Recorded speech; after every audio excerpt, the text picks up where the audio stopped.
don't shoo off these NIAs, don't shoo off P3s, P2s, anywhere you can play college sports, even if it's as a walk-on, or is amazing.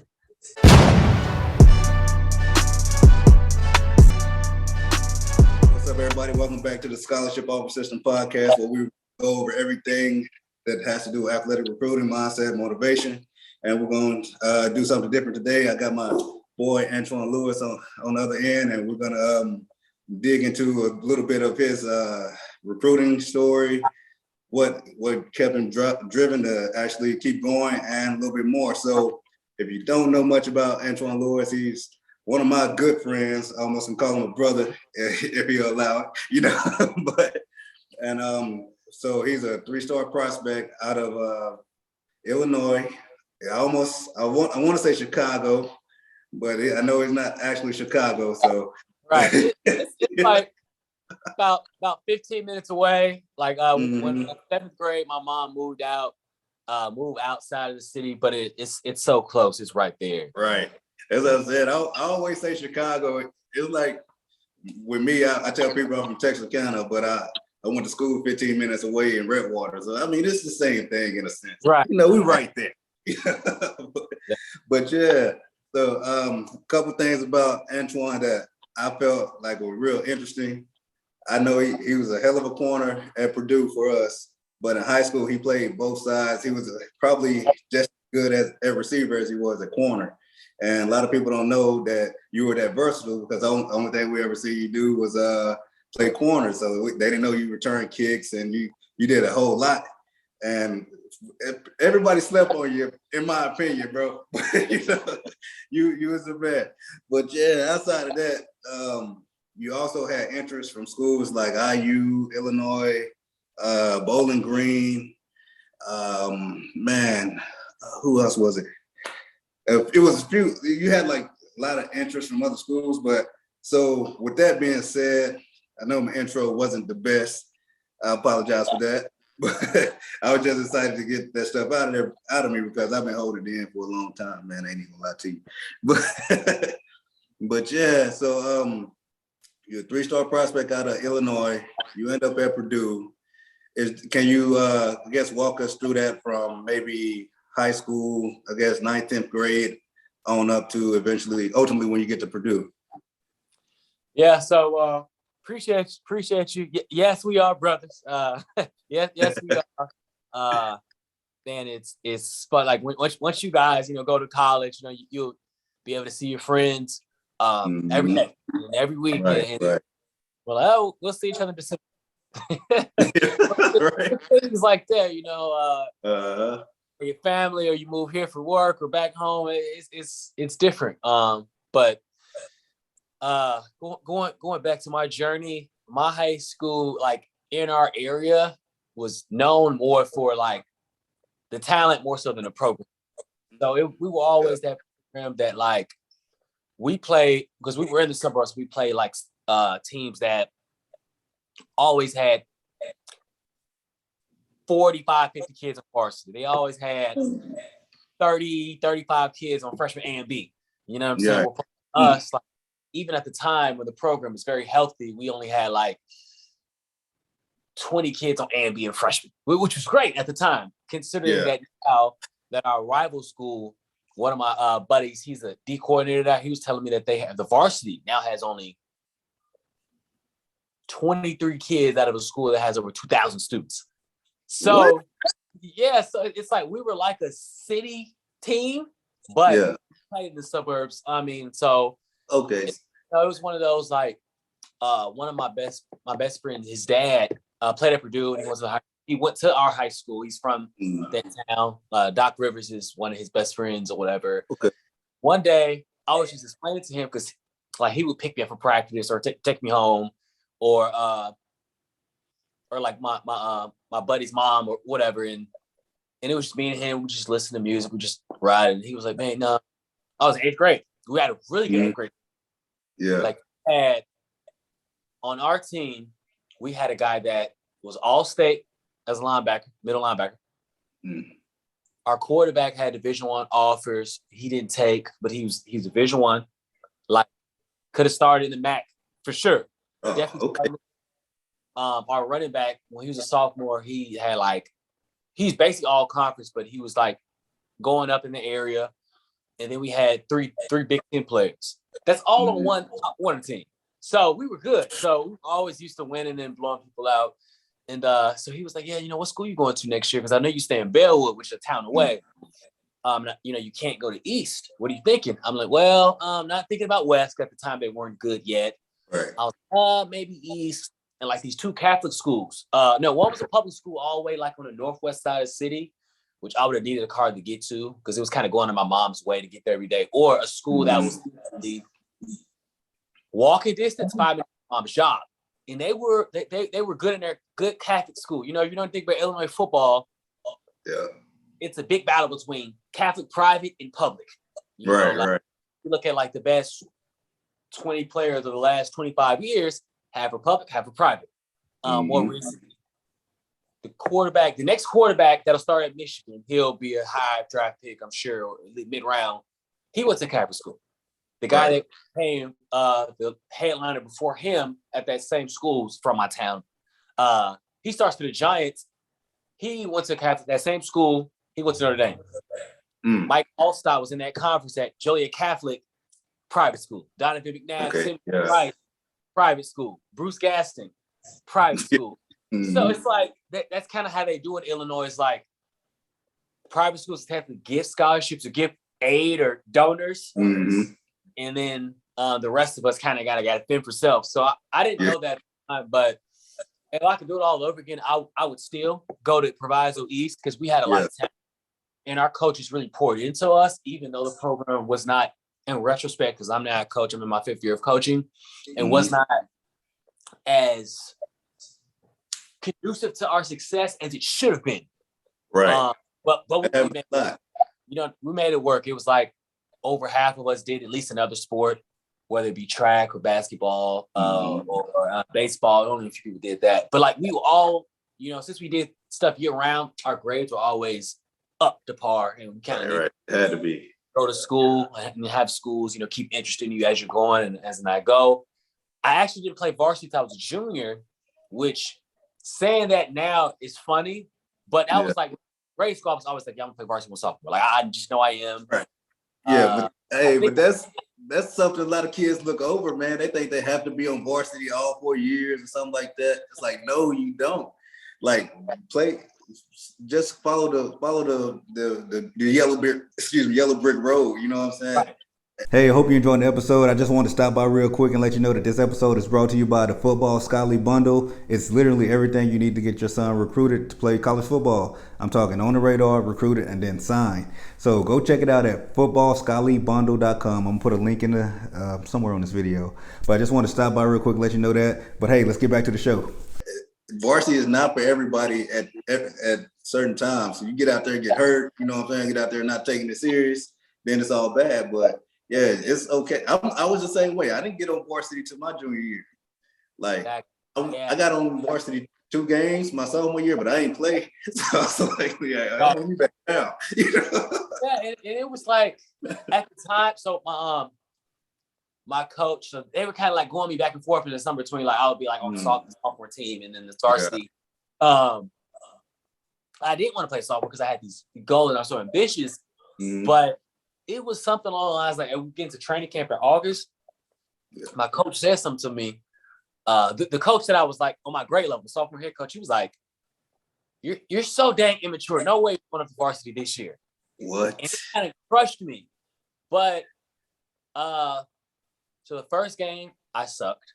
Not that I wasn't good. It was like this team last year. I was on freshman. I had a big game against them. So naturally, I come in. I'm like, these dudes. Yeah. I gave them, of course, I only had like 1 catch, so it was just all bad. And I was crying after the game. That was the last time I ever cried after the game. And then the next week, it was some pitcher day fiasco where I guess I didn't have the right pants. So some generic. I didn't get a snap. So my first 2 weeks, I'm thinking I should be on varsity. Nothing. I'm just like, is this football for me? Like I'm just now like and then you're watching other guys around the area, around the country, and you're going rivals, and they're doing this and that. And I'm just like, I'm feeling so behind. In that third game, I had 3 touchdowns, and I had like a pass broken up, and I was like, okay, I'm back on track. But basically, so I go throughout that season, and I was okay, I'm gonna really focus on track. Something that really gave me confidence that I really could have a good year is there was these 2 guys. One of them played in the NFL. He was like, you remember Terry Hawthorne at Illinois? Yeah.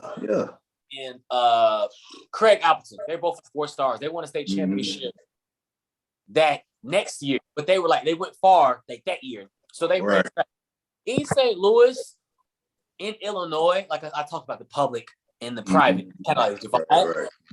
East St. Louis is like when you have that hood school, but the whole town is like, no, these are the athletes, leave them alone. So they came to a track meet, which is like our rival school has a pretty cool indoor track with 2 buses. And over half the buses, football. So us, we can barely get on varsity. 17 dudes, these guys come with 2 buses. So I don't even know what these guys really look like, except like a brief image of them. But I line up next to Terry, because Craig did like the hurdles, and I'm like, I'm the lead off, he's the lead off.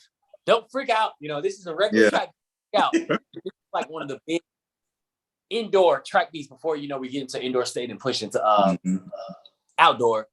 And I can't say if I beat him or not, but I know like when he handed off, I was like right behind him, and he was a year older than me, and he already was all state football, and he had 4-star SEC offers him the whole 9. I'm just like, I'm going home that night like, I think I could do this, and then I ended up having a pretty good year. I encourage, even though in some big schools you probably can't to play both ways, because a guy have his mind made up. I'm a running back, or I'm a DN, or whatever, right? But recruiters, they see a different part of you by playing another position. For example, I didn't have a lot of interceptions in college. Mainly, I said, hey, I didn't drop many. I just covered the guys good, right? Facts. But I was able to really work on and also show my ability to track the ball, not being the tallest guy in the world, average height, 5'10", and I was also able to show how quick I was at receiver, we're opposed to corner, where it's like you reacting.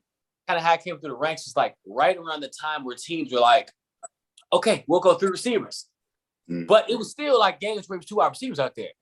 Yeah. By the time I got to like my 3rd, 4th year in college, everybody was 11 personnel, so 3 wide receivers, 1 tight end. So it was like kind of, I think if I did not play receiver, if I was at like maybe a bigger school, I think I maybe would have ended up D1, but it wouldn't have been high D1 like I did. And just more so giving recruiting advice. Play it all the way out. Now, I say that with a caveat. If you know you're somebody that doesn't have a lot of offers, or like a lot of interest, you got to go. You got to play your game. But if you have a more than like, let's say like 1 or 2 schools, I would say play it out, because I do not regret going to Purdue. Met my wife there. Some of my best friends went there. Like, I had a great time. At the end of the day, I had a great time. It was a great experience. But I say that a school that I really wanted to go to that was on me all the way at the end, still, even though I committed to Minnesota, and I'm sure we'll get to that, was Arizona. Arizona, which at the time was like middle of the pack. I don't know what they are now. I don't know. At the time, they were middle of the pack, Pac-12, Pac-10. If I would have stayed open, I would have had more Pac-12 schools and even Big 12. And I think the Big 10, like if you see a lot of the Big 10 DBs, let's go Big 10 versus Big 12, they get to NFL state. Yeah. Because we got everything. We're opposed to like Big 12 guys, they don't really stand out. So much pass. Well, I just wish that I would have gave myself the option to experience like a Texas Tech on game day, just as a recruit, or like on a state on game day as a recruit. That's kind of like do this. So you know what I mean? Yeah. So how many visits did you go on before you committed to Purdue? Official, I just went to Minnesota, Purdue, but unofficial, okay. I went to Minnesota. I went to Illinois. Purdue, obviously. That's it. Like I said, I didn't. Well, Northwestern. I'm sorry, Northwestern. Take it back. Well, that's it. I did not play it all the way out. Right. That perspective. And if I have one regret in life, I would have said, Mom, can you please pay for me ACT prep? Because you know, Westerners like 98, 90 percentile academians, even their athletes. Yeah. That's played Ohio State in Big Ten championship game last year. I watched it. I knew. I was like, these Ohio State type, they'll let it 2-1 in.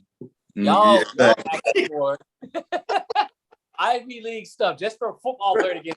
But sat me down in his office a few times, and one of them, he was like, Antoine, if you get a 20, which if you know anything about ACT, that's like a little above average. Yeah, just a little bit. Their average football player score for ACT was 29.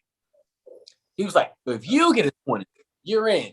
I get that 19 last time. I called the report to my recruiting coach. He really wanted you. I was like, I know.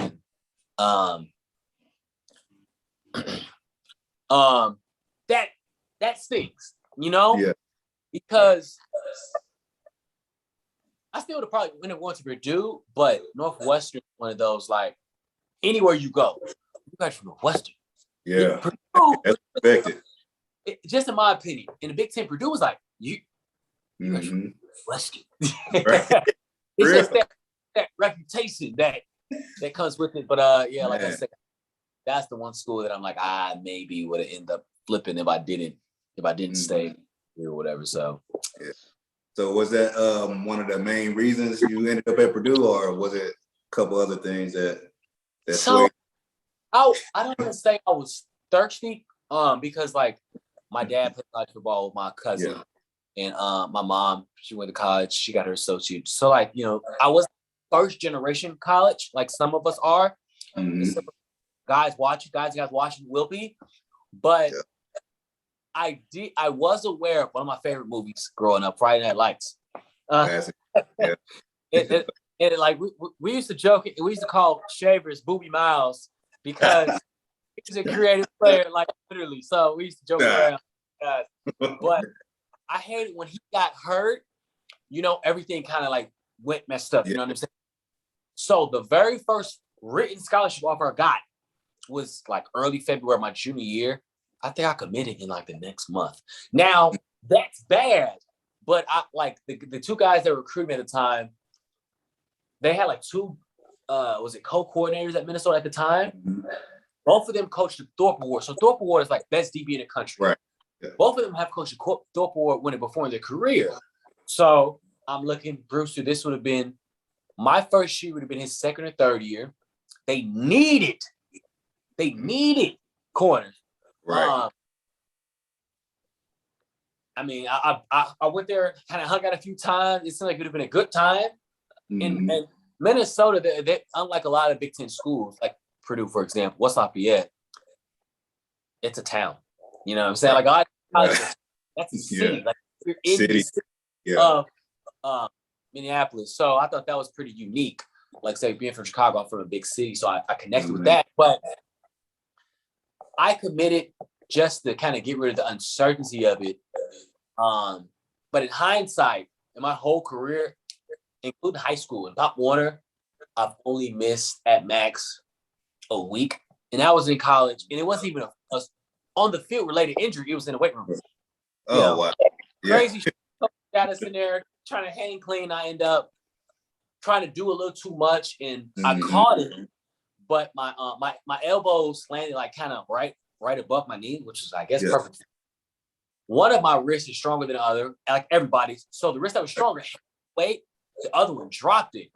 And I kind of like, they didn't count it. So I kind of shake it off, watch another guy. I was like, hey, can I go downstairs? They was like, yeah. And get there, they sort of sprained it. But like I say, I only missed a week. But like I say, if I knew I'm a durable guy, you know, I would have kept my recruit open longer, and then it would have been more hoopla and jazz around it. But like I say, everything happened for a reason. So, right. So, but another caveat to that, man, is like not saying that it was gonna happen, but I see it happen a lot. As far as like when guys try to hold out, and they end up getting the coaches end up pulling their offer because they're waiting too long. You know what I'm saying? But at the same time, like coaches telling five, six different athletes the same thing. You know, we got this offer for you, blah blah blah blah blah. But shoot, as soon as you hold out, they're like, boy, I take that back. You know what I'm saying? Yeah, we got somebody who ain't gonna make us wait. So that it's a thin line as far as like being offered and actually going, you know, because it's stuff happens quick. You know what I'm saying? But yeah, man. So on top of that, I want to know basically how did you go about, I guess, getting on the radar of some of these schools like the Purdue's, Illinois, and Minnesota's, Arizona's. You know, what did you do, I guess, personally, or did you have a coach help, or was it like a whole family project? How did it work out? So, like I said, we always had guys so like my freshman year, at signing day that year for our seniors, we ended up having 5 guys go to school on scholarship. One, he Patriot League, he went to Holy Cross.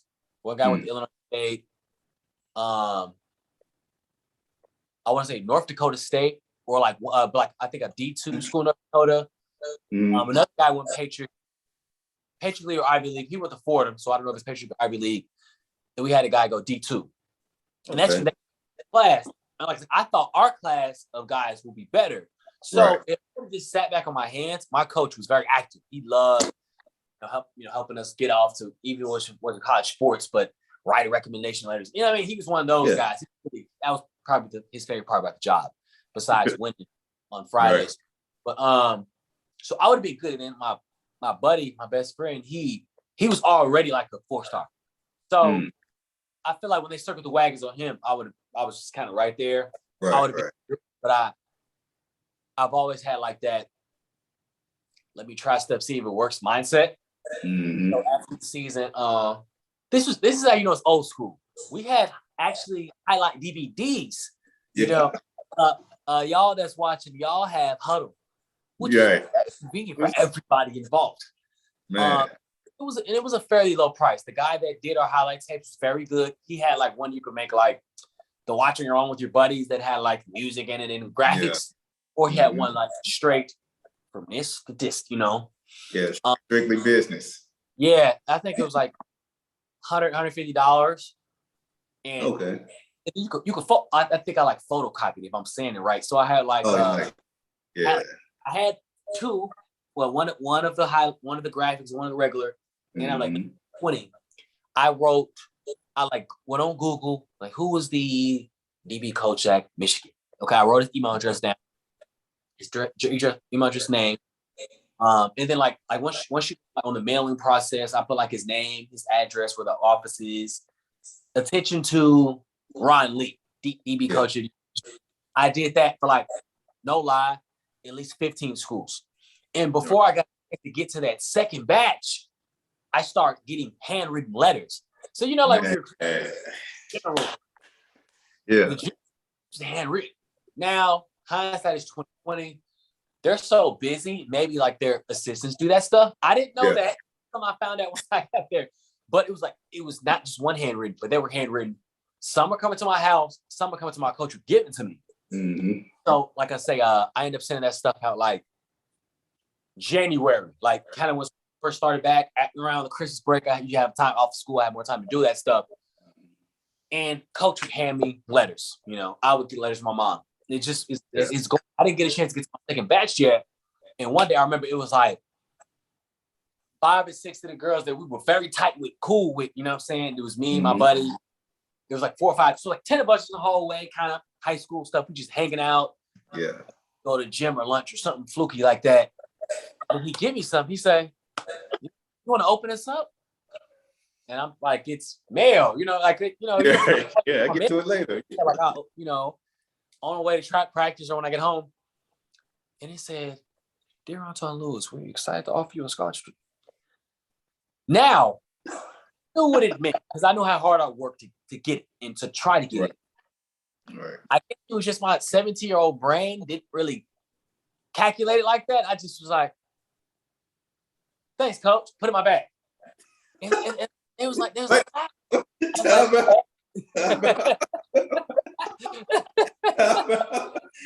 all right, that's cool, Shoot, back to what I was doing though. I forget what we were talking about, what we were doing, but we were just hanging out, having fun. Like high school, we having fun. Yeah. Somebody was like, "Twan, did you just get a scholarship offer?" I was like, yeah, I said, "When? Congrats." I was like, University of Minnesota. It's like, good. I was like, yeah. But like you've been working since like Little League, you've been taking days, like all this is culminated, and it didn't hit me. It didn't hit me. It makes sense, man. It makes sense because it's one of those things where you would expect it to feel different. Yeah. After all this work you've been putting in and like putting yourself out there, you get there and it's just a piece of paper saying, "Oh yeah, we want to offer you a scholarship." Like, y'all didn't want to call, anything else? Right. But man, it's cool that you had that type of experience because some kids, they think, "Oh, it don't happen." I mean, it happens for everybody, and they're real nonchalant about it and like, "Oh, okay, it's just an offer." Shoot, man, that stuff is life changing at the end of the day. And a lot of kids, not saying not to say that they aren't working like we were working, but a lot of them they came up in the social media era, so it's a lot easier, and I feel like it's taken for granted a little bit because they're not actually having to get out there and grind like we did, but at the same time they're grinding a little bit different to get noticed. It's cool when you can post a video on Instagram or Twitter or something and you get some offers in your inbox. You didn't have to go burn them DVDs and send out physical mail and, research these coaches. So it's like, man. It was a different grind, man.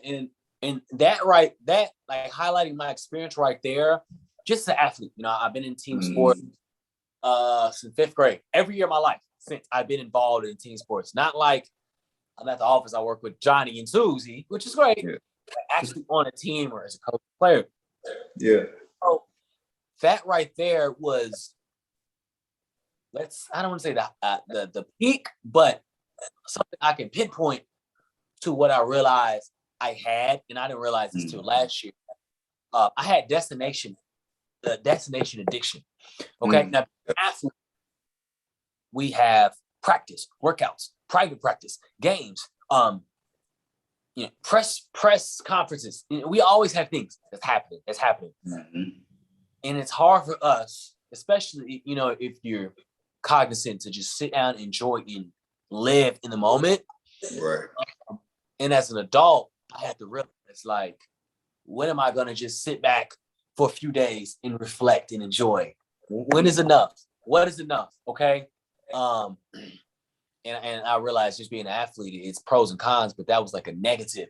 I always was looking for something next, and I couldn't enjoy things. Like I said, we were just talking the other day in our group chat. Me, you, and so I was like, I have to learn how to try to sneak naps and get more rest. Exactly. Because working, grinding, enjoying, but your body won't take care of you, especially as you age, like it did when you were younger, with not so great habits. Right. That was just something I wanted to highlight. I know guys are out there grinding and all in as much, especially like when you do your thing and then you click on timelines and 3 other people did the same thing, and then you kind of like, oh, let me do something else. So it's like kind of run your own race with that stuff. Exactly.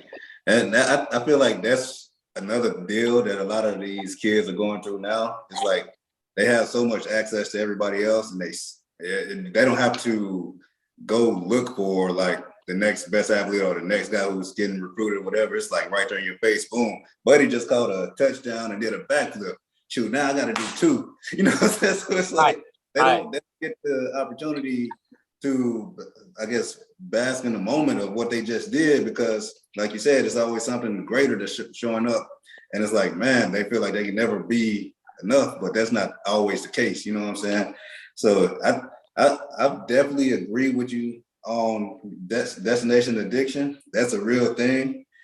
I didn't realize it until like probably a couple years ago as well. It's like we were always grinding towards something, trying to get to the next level, And I feel like that caused us to miss out on a lot of things that were right in front of us, as far as the relationships, the friendships, freaking networking, you know what I'm saying? Little stuff like that we could have done better and probably prepared us a little bit better for things after football.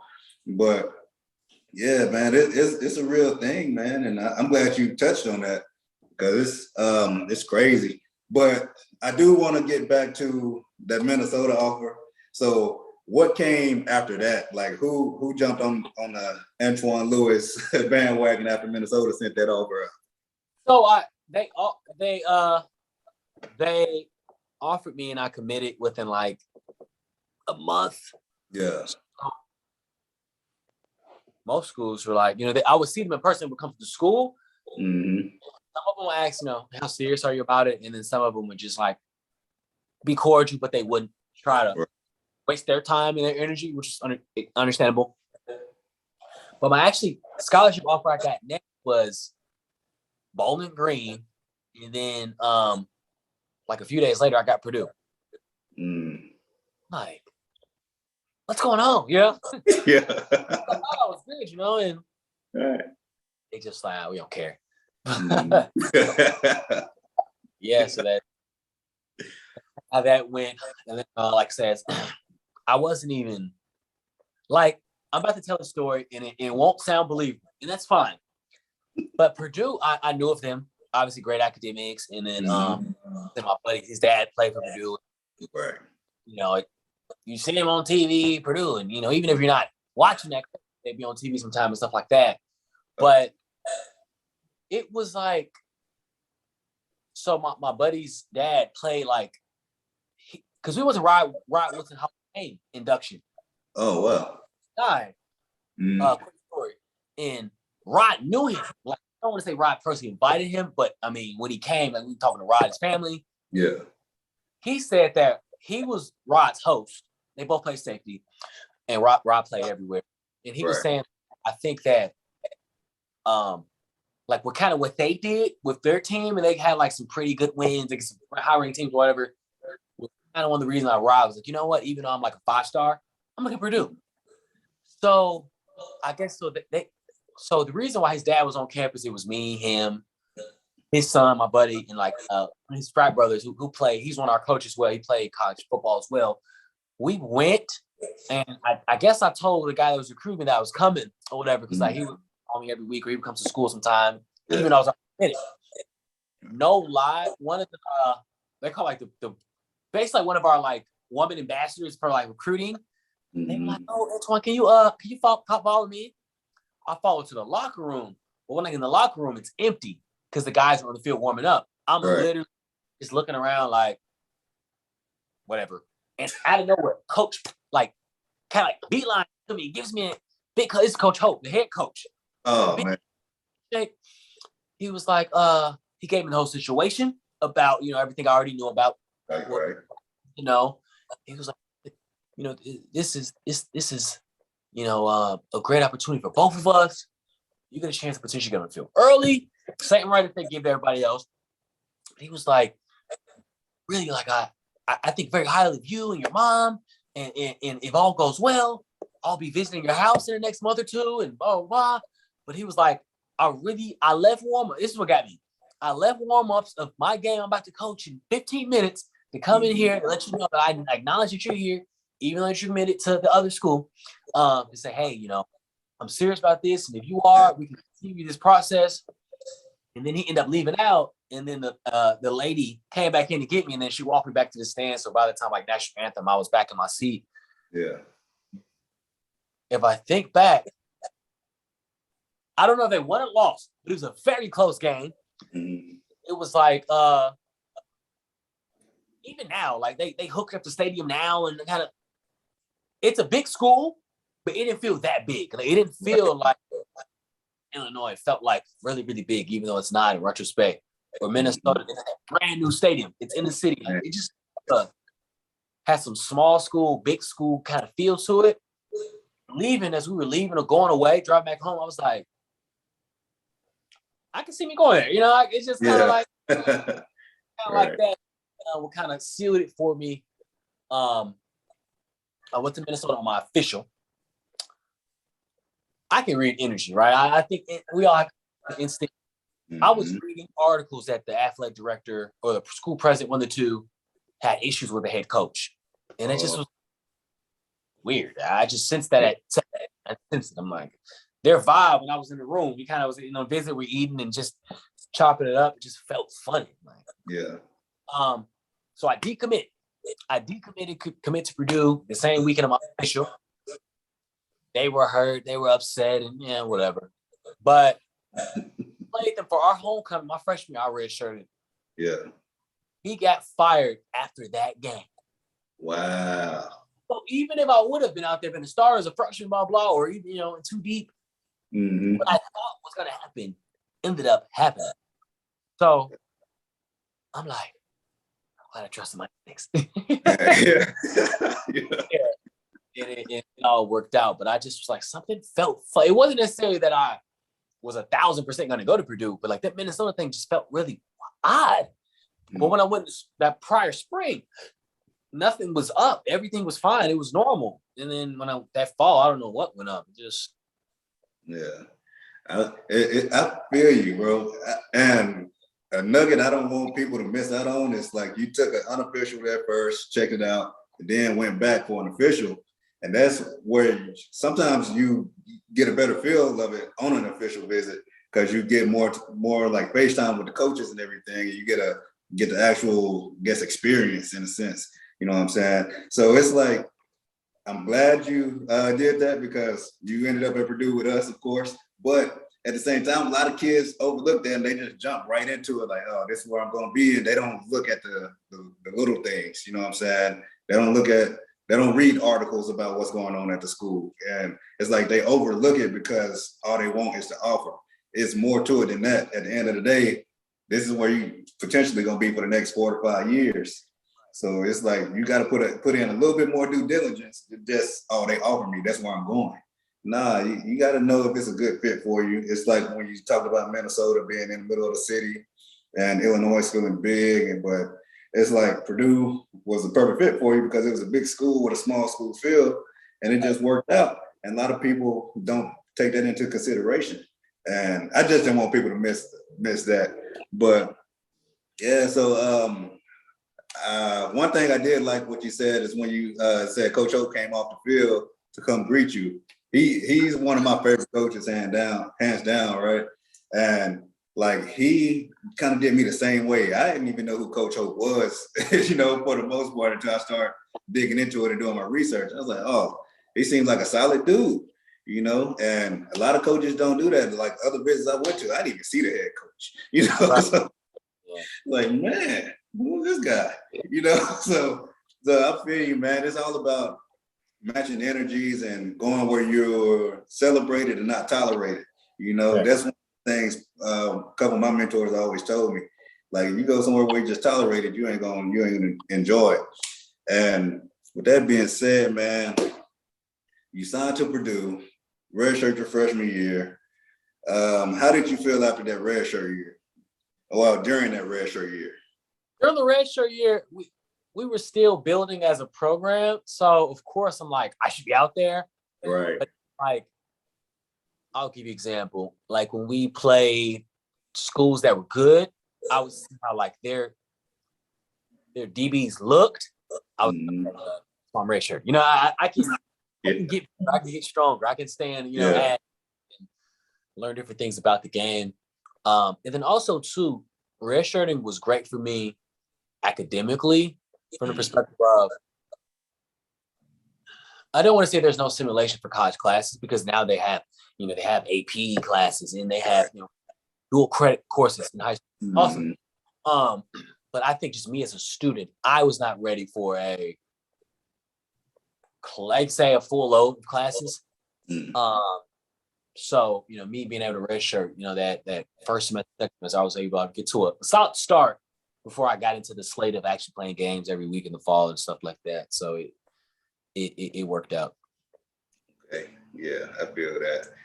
But yeah, most people, they look at red shirts like they're not good enough, or they don't belong or something like that, or the coaches lied to them or something like that. But no, sometimes that red shirt is more beneficial than you actually realize. I know, like I redshirted my sophomore year after I transferred to Tyler, and I was like, man, what the hell is going on? You just fed me all this BS, now I'm sitting on the sideline. But right. No, it's one of the things it did. It helped me get to where I needed to be academically. So when the other schools did come, it was no question about if I was eligible or if I was a qualifier or none of that. So, redshirt years, man, if you take them and use them for what they're made for, you're going to be all right. But, yeah, I know you got to get back to dinner and your plans with your lady. Tell T I said hi. But before we go, man, I want you to leave us with a little bit of advice or motivation. What would you tell young kids that are going through this process, and something, to keep them uplifted, or something that you wish you had known earlier during the process? Yeah, before I answer that, if you notice me keep looking over it, this is like kind of my bookshelf. Yeah. And obviously, if I can't find what I'm looking for, it's junky. But obviously, I got your book. I read it multiple times. It's a great book. Man. Check out the book. And for those people with a short attention span, it's not super lengthy. It's very practical. Very practical. It'll get you to the point. Great job there, King. Mm-hmm. But I would say, not necessarily just sports. Write it down. Have your family, friends, support system hold you accountable, and pursue your dreams. Very important. I mean, because you don't want to look back like, should have did this, I could have did that. Right. That doesn't have a lot of value. And I would say, because I went to my graduate, I got my MBA, I went to a D3, so it's a small school. Feels a lot like high school in different ways. But I went to like 2 of their basketball games. And those guys looked like they had it just as much as fun as people that went to D2 or 1 or whatever. So obviously you want to shoot for the stars, land on the cloud. Don't shoe off these NIAs, Don't shoe off D3s, D2s, anywhere you can play college sports, even if it's as a walk-on, is amazing. And not so we get to experience that. And then also too is my last rule. Where you go to college, first of all, getting a degree is special, and that'll open so many doors. But if you have more than one option, whether it's scholarship aid or not scholarship aid, it's a 40-year decision. It's a long-term thing, not just a 5-year thing. Right. Think about that. And a lot of these coaches, I'm gonna be honest, I'm not gonna throw anybody in the bus. I'm not gonna do that on your podcast. They only see you often as just what you can do, in between the white lines. It was unfair, but it is what they have a job to do, Right. So yeah, just think about that. And some people really know in high school, I'm looking at these fields. Look it up, man. Okay, do they have this field? And when they have it, this is the question to ask. Coach Shavers, you're at blank university. Is there any way I can these classes and play football or volleyball or basketball? Man, that's deep. Don't ask that. They won't tell, because it's called lying by omission. Yep. They won't tell. And then, you'll actually end up asking that to 3 coaches in a week, and they'll all say the same thing, like, oh, no, you can't. And then now you'll be like, okay, well, now back to square zero. Maybe one school is like, what? If you're really interested in engineering or building construction management, or we can work around the schedule for you. You know what I'm saying? Yeah. See that? It's a simple question. And we don't know that. And this is why I support everything you do. But this is why this is awesome that you're having this podcast, this series that's going to come out, the book. Exactly. Who's going to bust the game, right? Right. So we had to learn and take our lumps as we went to give the next people, groups of people, the information that we did have. Exactly. Yes, sir. Hey, you can't close it out no better than that. Yes, sir. That. Man, but yeah, so before we leave, I just want to tell everybody, this is the book Antoine was talking about, the scholarship offer system. If y'all want it, y'all can go get it at schollysystem.com. That's SCHOLLY system.com. Go check out the website. Got a lot of resources on there for you. But at the end of the day, like you said, ask the important questions, take your time, and hey, take your visits, man. Take your visits. But that being said, thank y'all for tuning in. And Antoine, do you want to leave your social media or anything like that where people can follow you, maybe reach out to you if they have any questions or anything like that? You would think I would know my handles on top of my head. I don't. Be a little ratchet. Let me go to my Hey, yeah, it's all good. my name on Twitter is underscore ANTOINELEWIS. Mm-hmm. There may be like 3 to 5 guys with that handle, maybe not. But I'll be the guy with a suit on with a tie. That was my Instagram. I'm sure that you'll probably tag the Instagram, and then I'll just repost so they can find it that way if they go that route. I know I'm next generation. I don't have a TikTok. Okay. It's Twitter. It's Twitter, Instagram. You'll be able to get a hold of me the fastest. I respond to basically everybody. So I'm looking forward to talking to you guys. Cool. Hey, appreciate it again, bro. Thank you for your time, man. And I'm gonna get this podcast out ASAP, and we're gonna get it rocking, man. But yeah, hey, I appreciate you, bro. Shoot. Yeah, man, it's all love. It's always good talking to you, bro. Have a good night, guys. Sir.